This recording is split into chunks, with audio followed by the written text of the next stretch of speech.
Muito bem, irmãos.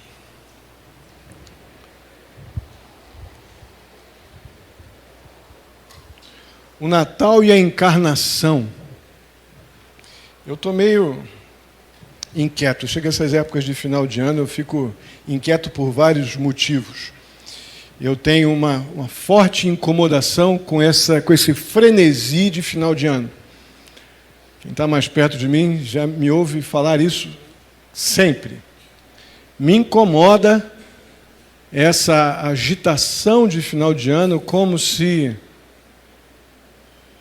tudo que as pessoas têm que fazer para se sentirem felizes e supridas tem que ser final de ano. Afinal de contas, é Natal. Época de festa. E época de festa é para a gente estar rindo, feliz, com presentes, mesa cheia. Aquela correria nas lojas, aquela coisa consumista. Quem está comigo aqui desde que cheguei me ouve falar isso, eu creio que anualmente. Como isso me incomoda. Porque se tem uma época que deve gerar reflexão em nossa vida, é essa época, não um ativismo, um frenesi, uma euforia de comprar, de ter, de correr, de fazer, de trocar. Mas é uma época de reflexão. Deveria ser, pelo menos para os crentes. De adoração, de introspecção. E de compreensão do mundo que vivemos. Porque o mundo a cada dia, como falei aqui numa mensagem de quarta-feira, umas 2 quartas-feiras atrás, nós somos chamados por Jesus de sal. E a ordem de Cristo ali no Sermão do Monte é que estejamos no mundo como sal. Porque o que o sal faz na carne? Conserva. Por que Deus nos manda estar como sal no mundo? Porque o mundo está apodrecendo. E o sal retarda esse apodrecimento para que essa pessoa enxergue na sequência a luz de Cristo Jesus e seja salva. Caso contrário, ela vai continuar apodrecendo.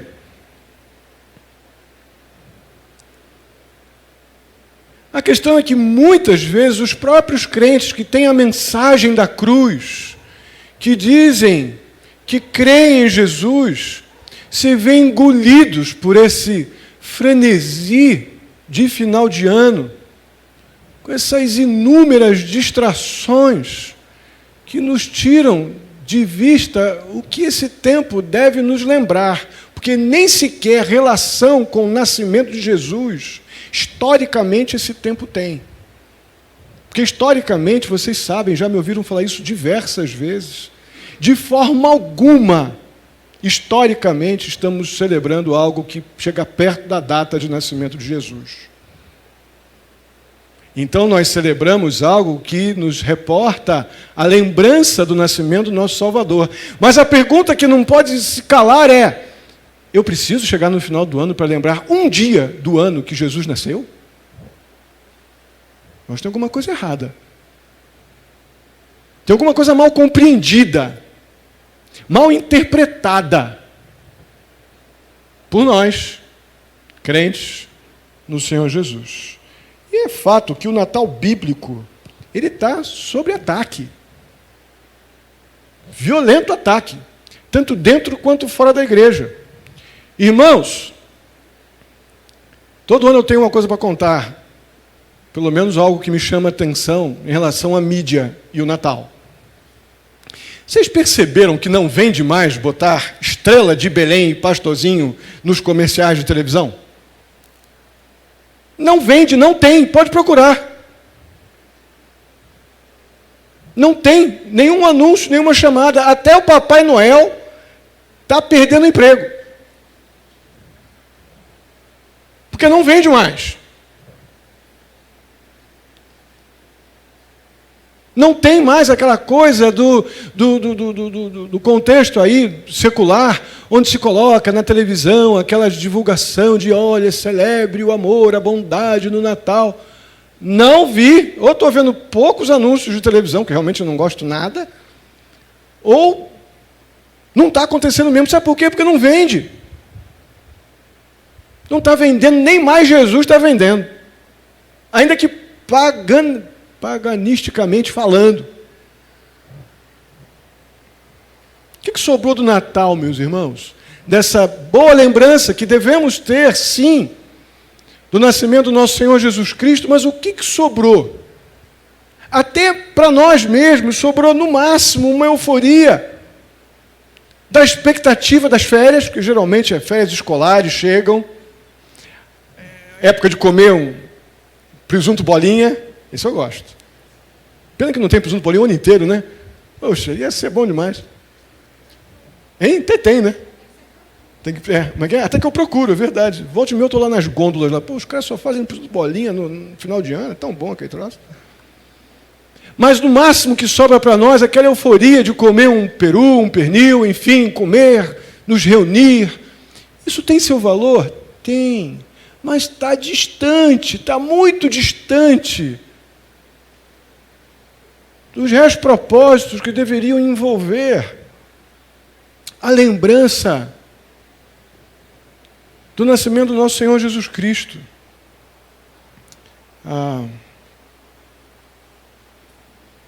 Por quê? Porque o fato é que os crentes compreendem cada vez menos a realidade da encarnação.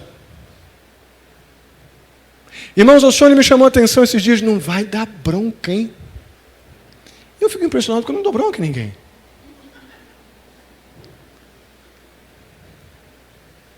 Não dou mesmo. Não é para falar, né? Então retira, gente, não era para falar. Irmãos, por que eu estou fazendo uma mensagem sobre as realidades do Natal, no domingo de ceia, e há uma semana do nosso culto de Natal, e mais outra do tal fatídico ou celebrado 24 para 25? Porque nós temos que despertar. Nós temos que sair desse marasmo secular que nos envolve nessa penumbra de engano e de distrações, que nos faz perder a perspectiva da encarnação. A gente pensa que encarnação é coisa de Allan Kardec. Não, Allan Kardec é reencarnação. E isso não existe na Bíblia, não fique preocupado. Então não banalize nem demonize o termo. Porque o termo encarnação é altamente bíblico. Nós dependemos do que significa encarnação para não nos perdermos aí nessas euforias inúteis que passam logo no dia 2, quando você tem que voltar para o pega lá do trabalho, as preocupações e pressões da vida. Ou quando apaga as luzinhas e tira as bolinhas no dia 8 ou 10, né? De janeiro, coisa assim. 6. Pois é. Eu creio que o apóstolo João ele deixa bastante claro para a gente na sua primeira carta uma preciosa realidade sobre a encarnação, quando ele exorta os crentes a discernirem, a refletirem, a pensarem naquilo que ele chama de os espíritos, ou seja, pessoas que falam em nome de Deus. Quer ver? Olha o que o texto diz aqui. Diz assim, 1 João 4, de 1 a 3. Estão conseguindo ler? Está pequenininho? Diz lá: amados, não creiam em qualquer espírito. A ideia aqui não é algo fantasmagórico, não. É pessoas que estão aqui, o apóstolo João está falando de falsos profetas, que vêm com uma mensagem espiritualizada, tentando tirar o foco de Jesus, da divindade de Cristo, da divindade de Deus em Cristo Jesus. E João está exortando quanto a isso. Então, esses espíritos aqui, que vamos ver no texto, diz respeito a pessoas que falam sobre Deus, mas não sobre o Deus da Bíblia. Não sobre o Espírito de Deus vivente, do Deus vivo. Então o texto de João diz assim: amados, não creio em qualquer espírito, em qualquer conversa fiada sobre Deus ou Jesus Cristo, mas examinem os espíritos para ver se eles procedem de Deus, porque muitos falsos profetas, muita conversa fiada espiritual tem saído da boca de muita gente que se diz apóstolo, bispo, pastor, seja o que quiser ser ou fazer ou se intitular. Tem saído pelo mundo. Vocês podem reconhecer o Espírito de Deus deste modo: todo espírito que confessa que Jesus Cristo veio em carne, ou seja, encarnou-se, tornou-se carne, Deus tornou-se carne, procede então de Deus. Quem afirma que Jesus é Deus e Deus tornou-se carne, o Deus homem esteve entre nós, o Senhor Salvador, Senhor Jesus Cristo, aquele que morreu na cruz pelo nosso pecado, esse então, sem dúvida alguma, vem do Senhor, vem de Deus. Mas todo espírito que não confessa Jesus, todo aquele que diz que Jesus é um ser legal, um ser bom como outros, como Gandhi, como Buda, como outros tantos que já vieram antes dele, todos que não confessam que Jesus é Deus, e Deus mostrou-se a nós, se revelou a nós em carne, na pessoa do seu Filho, na sua vida pública, e morreu na cruz pelos nossos pecados, esse que não confessa Jesus assim, não procede de Deus. Esse é o espírito do contra-Cristo, ou do anticristo, acerca do qual vocês ouviram que está vindo. Ouviram há poucos dias na série da Volta de Cristo, não é? E agora já está por aí. Se Jesus voltar e levar a igreja agora, ele já está de serviço em algum lugar aí, só vai mostrar a cara. Tem sempre um anticristo de plantão.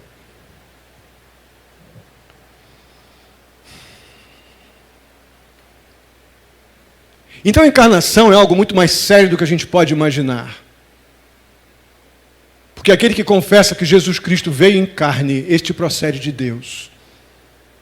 E aquele que nega a divindade do Filho e nega a sua perfeição em humanidade, nega também a obra de Deus em nosso favor. Nega a cruz, nega o perdão de pecados. Irmãos, a maior parte da cristandade se satisfaz muito facilmente em celebrar a encarnação, o Deus que se fez homem, um dia por ano. Dos 365 ou 6, tira um dia para dizer que este é o dia que nós lembramos o nascimento de Jesus, o dia que Deus se fez carne. Nem sequer essa última frase que eu dei ênfase aqui agora, ela é mencionada em nossas celebrações. A gente gosta de pensar no bebezinho, na manjedoura e nos artefatos que estão ali em volta da manjedoura, né? Que lindo, a estrela, os burricos, as vaquinhas, José, Maria. Para! Deus se fez carne. A encarnação de Deus, essa expressão visível da segunda pessoa da Trindade, aquilo que é determinante para que eu tenha perdão de pecados e vida eterna.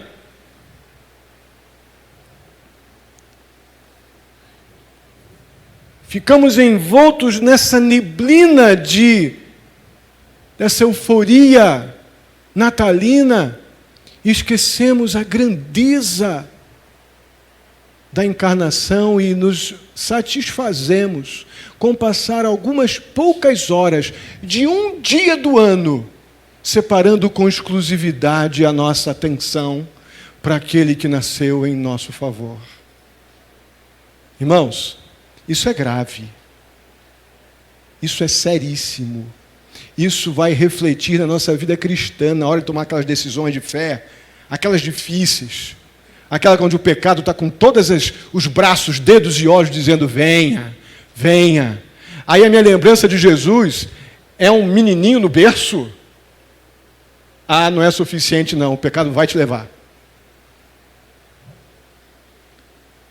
Aí você vai, depois que pecar e vier ao arrependimento pela graça divina, aí você lembra de cruz, de sacrifício, que ele morreu pelo teu pecado e tal. Mas na hora do pecar, a atração do pecado, ela é muito mais convincente do que um bebezinho numa manjedoura, numa lembrança de algumas horas, de 24 para 25, ou no culto de Natal da igreja, porque às vezes 24 e 25 a gente nem lembra.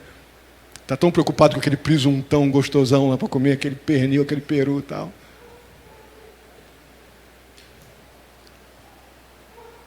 Se nós compreendêssemos realmente o significado da encarnação como nós deveríamos, a gente precisaria concluir que essa celebração anual de Natal é completamente inadequada.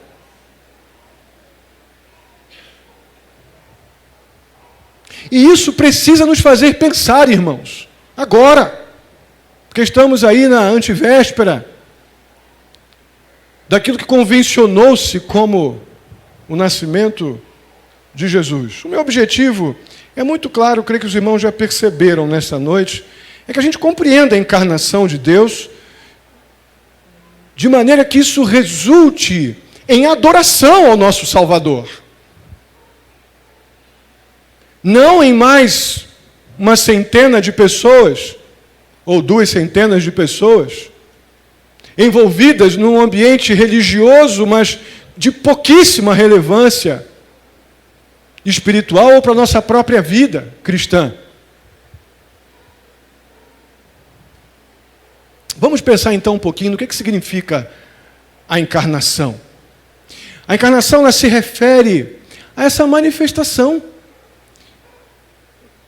visível dessa segunda pessoa da Trindade em carne. O Filho manifestou-se como o Messias prometido. A promessa de Deus se cumpriu, sem nenhuma perda da sua divindade. Ele foi perfeitamente humano, sem perder nada da sua excelência no que diz respeito à divindade. Essa divindade de Deus em Jesus Cristo estava perfeitamente unida à sua humanidade. A encarnação é muito importante, na verdade ela é necessária, obviamente, para os homens contemplarem a Deus. Sim, a ideia é essa também. As perfeições de Deus se manifestando na sua humanidade. Naquilo que nós chamamos na teologia de kenosis, aquele esvaziamento que o Senhor Jesus submeteu-se para poder estar entre nós, Ele revelou o caráter da santidade, do amor, da justiça de Deus de forma intensa. Deus revelou-se ao homem intensamente nas realidades da sua própria humanidade. O próprio Deus se apresenta, o próprio Senhor Jesus Cristo é apresentado em Mateus capítulo 1, 23, como o Emanuel. O que é Emanuel? Vocês lembram? Deus conosco. Ele mesmo se diz, eu estou com vocês. Nasceu o Salvador, o Emanuel, o Deus conosco, Mateus 1, 23. Irmãos, era absolutamente necessário que Deus, ou que o Salvador assumisse essa humanidade, passando por dificuldades intensas como homem, tentações da vida humana,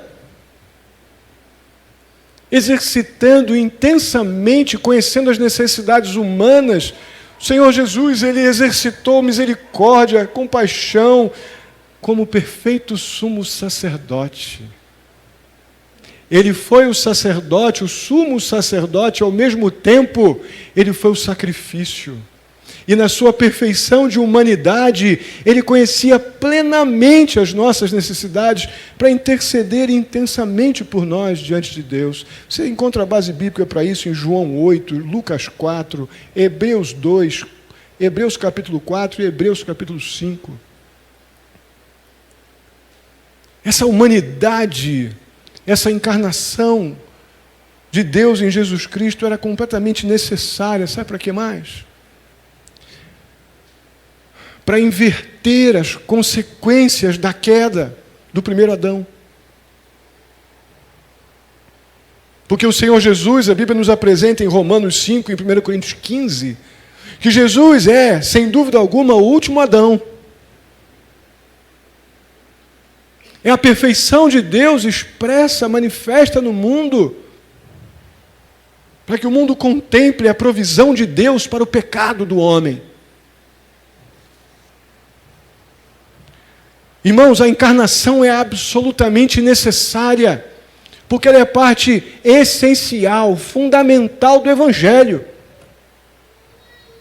Sem um Deus encarnado na pessoa do seu Filho, não haveria o Cordeiro de Deus para tirar o pecado do mundo. E se isso não tivesse acontecido, não haveria redenção. E se não houvesse redenção, não haveria salvação, estaríamos indo para o inferno.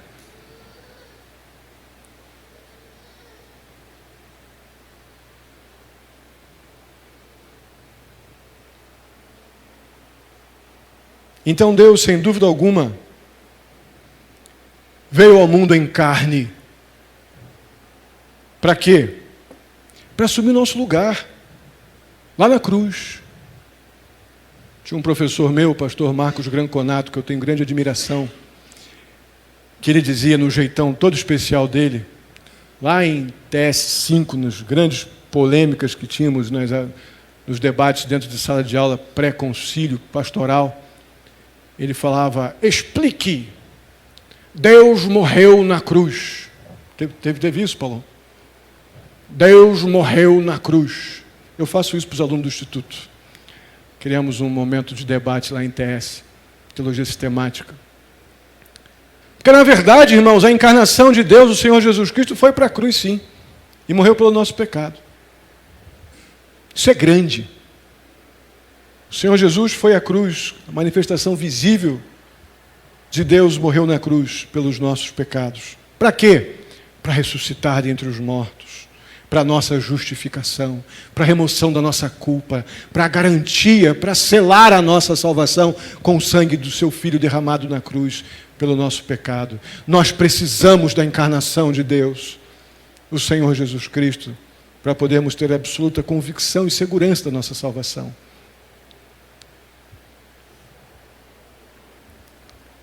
Como é que então eu vou comemorar o Natal, pastor? Como é que eu vou comemorar a encarnação de Deus?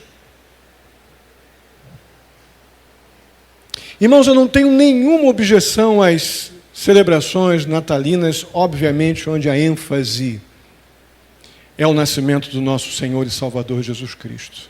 Onde a ênfase não é o amigo oculto, onde a ênfase não é a comilança, mas onde a ênfase é a adoração àquele que se tornou carne para poder ser a perfeição do sacrifício de Deus pelo nosso pecado. Problema algum. Mas é muito importante frisar que esses feriados, essas celebrações, são de origem completamente humanas. Humanas. Por quê? Porque não tem na Escritura, não tem na Bíblia, em lugar nenhum. Nós não somos exortados a dar uma festa de aniversário para Jesus. Não tem na Bíblia. Em lugar nenhum. Essa festa é para a gente. Essa coisa meio inútil de passar de 24 para 25 acordado, porque é o Natal, é completamente humano. Não tem nenhuma, nem perto nem de longe, nenhuma possibilidade bíblica de eu ter qualquer consistência escriturística para fazer isso. Nada, nada, nada, nada.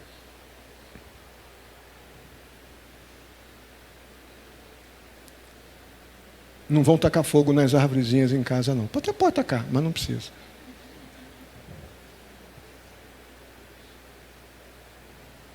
São distrações. Fazem vir à nossa cabeça muito mais o tio Noel, que eu não tenho coragem de chamar esse cara de pai, do que a encarnação de Deus. Concorda comigo? Nem passa pela nossa cabeça a encarnação de Deus.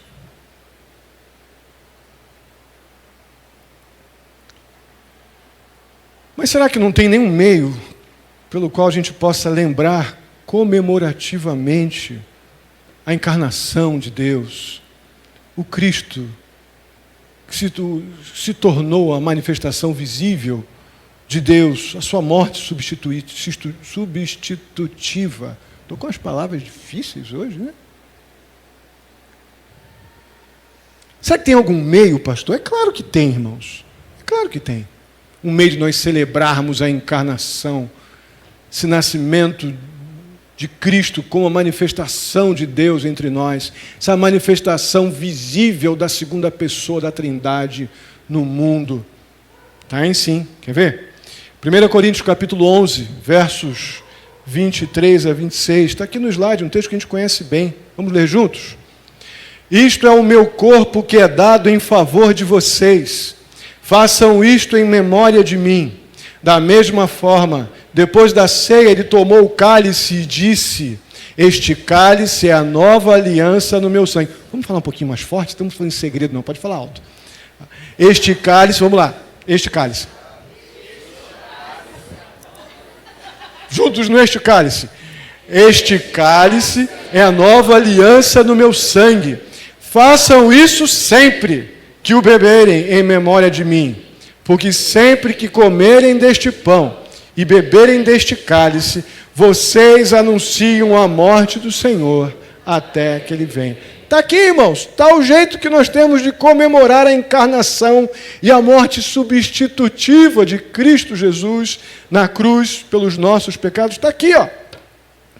A lembrança da encarnação de Jesus e da obra salvadora do Senhor Jesus pelos nossos pecados estão completamente relacionadas com a ceia do Senhor. Completamente relacionadas com a ceia. Nós podemos celebrar o nosso Natal bíblico toda vez que celebramos a ceia do Senhor, porque isso aqui tem tudo a ver com encarnação. Tudo a ver. A ceia e a encarnação de Cristo Jesus estão muito relacionadas. A ideia do pão simboliza, na prática, a encarnação de Cristo. Deus não se fez carne, e o pão não simboliza a carne de Cristo que foi sacrificada pelos nossos pecados? O sangue de Cristo derramado na cruz não nos reporta ao seu sangue derramado em sua morte por nós, pecadores? Se confessarmos os nossos pecados, Ele é fiel e justo para nos perdoar os pecados e nos purificar através do seu sangue de toda injustiça. Irmãos, essa relação é maravilhosa. Agora, Natal sem a cruz vazia, ou seja, a cruz lembrando de que Cristo esteve ali, mas não está mais, está ressurreto, vivo entre nós. Natal sem essa cruz vazia é uma lembrança meramente ritualística, religiosa e, na maioria das vezes, pagã. Porque adoramos mais as bolinhas e as arvorezinhas e os enfeites e o frenesi da época do que temos de relação e de entendimento com a encarnação e com o nascimento fundamental para a nossa salvação do nosso Senhor Jesus Cristo.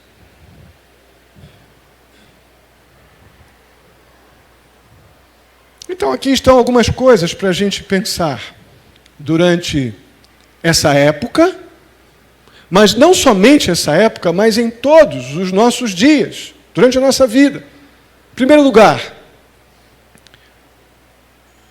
esse pão, que é o nosso pãozinho, que tão carinhosamente Inês, os irmãos, os diáconos vão ali e preparam para a gente, que nos lembram a carne e o corpo de Cristo, simbolizam essa encarnação do Senhor. Nos lembram essa manifestação do Deus vivo que tornou-se carne em Cristo Jesus.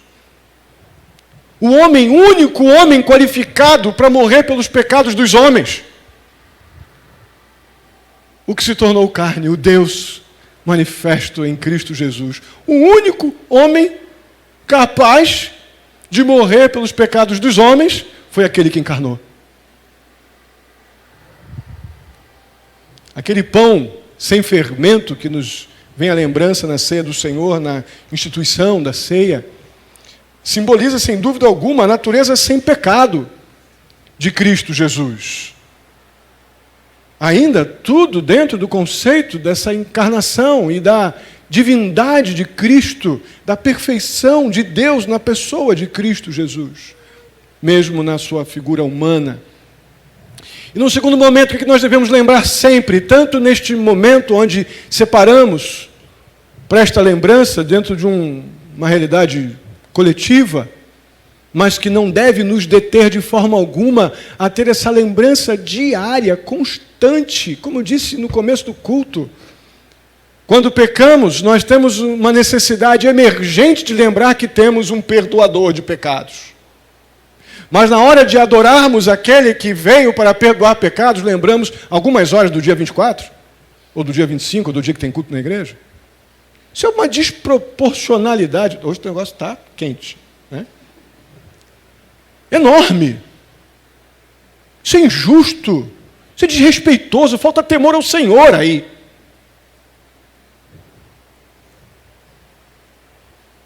Então, em segundo lugar, vemos que a encarnação, obviamente, ela é para ser comemorada regularmente, dentro do contexto da obra salvadora do nosso Senhor Jesus Cristo. E é aqui na ceia do Senhor onde nós proclamamos essas verdades. É aqui na ceia do Senhor onde nós relembramos efetivamente essas verdades fundamentais do Evangelho. O fato de que Cristo morreu no meu e no teu lugar, para que tenhamos perdão de pecados e vida eterna. Essas verdades todas compõem a celebração da ceia do Senhor. E deve ser regular por quê? Olha o que diz aqui no texto de 1 Coríntios 11. O que está em vermelho aqui? Façam isso sempre. Irmãos, não haveria pecado se nós celebrássemos a ceia todas as vezes que nos encontramos. Não haveria pecado. Os discípulos, quando se encontravam com Jesus, quando estavam nos seus encontros de discipulado, nos seus encontros de culto juntos, era comum eles celebrarem a ceia. Aquele momento especial antes da morte de Cristo, a última ceia, foi algo especial, no local especial, com um propósito especial. Nós não temos necessidade disso, porque o Espírito de Deus habita em nós, e nós não temos necessidade de criar um ritual da ceia do Senhor, um mero ritual. Mas não teria problema algum se o homem não tivesse a capacidade de banalizar as coisas que faz com repetição. Isso é o problema do pecado que faz com que a gente faça isso. Não haveria pecado se nós, todos os cultos, termos ceia. O problema é que nós, como pecadores, temos uma capacidade enorme em transformar verdades fundamentais, que de tanto que nós as repetimos, nós a banalizamos ou até mesmo as esquecemos. Então, um dos motivos que usamos esse sistema periódico das nossas ceias, todo segundo domingo de cada mês par, é na perspectiva de criar ferramentas contra a nossa própria capacidade de banalizar as coisas que não devem ser banalizadas. É por isso apenas. Porque não teríamos impedimento nenhum, porque a ordem bíblica é façam isso sempre. E nós fazemos. Segundo domingo de cada mês par. Então, Natal, a encarnação de Deus, não tem que ficar presa numa data estimada pelo Império Romano, pelo catolicismo romano, pelo papado, pelo capitalismo, para que eu lembre durante algumas horas do nascimento de Jesus. Não, para nós não, irmãos, por favor. Deixa para quem não ainda rendeu o seu coração à obra salvadora daquele que encarnou. Nós não podemos mais cair nessa. Temos que crescer.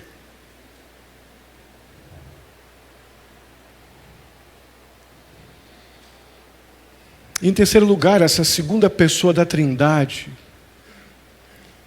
encarnou, deixando a glória, os privilégios da glória dos céus, seus privilégios divinos, assumindo a humanidade. Para quê? Para habitar num mundo caído, para habitar num mundo que estava já sentenciado à morte, e obedientemente suportou todas as implicações que a humanidade lhe impunha, por obediência, por submissão, demonstrando o amor de Deus da forma mais explícita possível, que foi Deus tornando-se carne, passando pelas minhas necessidades, enfrentando a tentação e o pecado que eu sou tentado também, sem pecar, para que eu pudesse ter a confiança, a segurança de que Ele me ama de tal maneira que foi com a sua perfeição para a cruz e morreu pelo meu pecado para que eu não viva mais escravo do pecado, mas que eu seja liberto dessa escravidão dominadora que o pecado impõe sobre aqueles que não recebem essa mensagem libertadora de que Deus se fez carne, tornando-se homem, indo à cruz e morrendo pelos nossos pecados, para que tenhamos perdão de pecados e vida eterna. Há um texto em Filipenses capítulo 2, que é um clássico sobre aquilo que Cristo fez por nós, deixando os privilégios da glória dos céus e tornando-se homem entre nós. Filipenses capítulo 2, não está aqui no slide. Abra sua Bíblia, por favor. Filipenses capítulo 2, versos 5 a 8.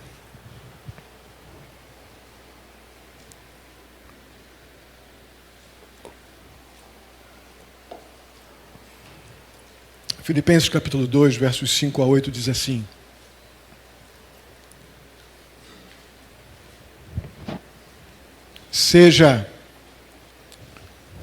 Chegamos? Estou ouvindo as folhinhas ainda balançando. Filipenses capítulo 2, versos 5 a 8. Seja a atitude de vocês a mesma de Cristo Jesus, que embora sendo Deus, não considerou que o ser igual a Deus era algo a que devia apegar-se, mas esvaziou-se a si mesmo, vindo a ser servo, tornando-se semelhante aos homens, e sendo encontrado em forma humana, humilhou-se a si mesmo e foi obediente até a morte de cruz. Irmãos, a encarnação de Deus não se envaideceu. A encarnação de Deus humilhou-se, tomando a forma humana, para que eu e você pudéssemos ter perdão de pecados. O texto diz que Ele humilhou-se, esvaziou-se, tornando semelhante ao homem, foi encontrado na forma humana. Ele humilhou-se a si mesmo e foi obediente até a morte. Irmãos, quantas verdades espirituais que nós temos inclusas nessas lembranças do nascimento de Jesus, e que umas bolinhas, um ativismo de roupa nova, de correria, de comilança, de coisas legais como férias, coisas que têm valor como reunir a família, acabam sendo substitutivos de algo que não é mensurável por nada que nós possamos ter nesta vida, que é a encarnação da segunda pessoa da Trindade, vindo ao mundo, humilhando-se, rendendo-se à condição humana, para que nós pudéssemos ter perdão de pecados e salvação. E o nosso orgulho, nossa presunção, nossa vaidade, nosso ativismo consumista, nossa capacidade de perder a perspectiva das verdades espirituais pelas coisas mais banais, rouba de nós o privilégio de adorarmos o Salvador, que temos o privilégio de lembrar todo o tempo, todo dia, e de forma bem especial aqui, quando celebramos a mesa do Senhor. Isso aqui pode ser o nosso Natal de todo domingo par, todo mês par, do segundo domingo de cada mês par. Está aqui o nosso Natal, irmãos. Não precisa esperar aquelas horinhas de dezembro, não.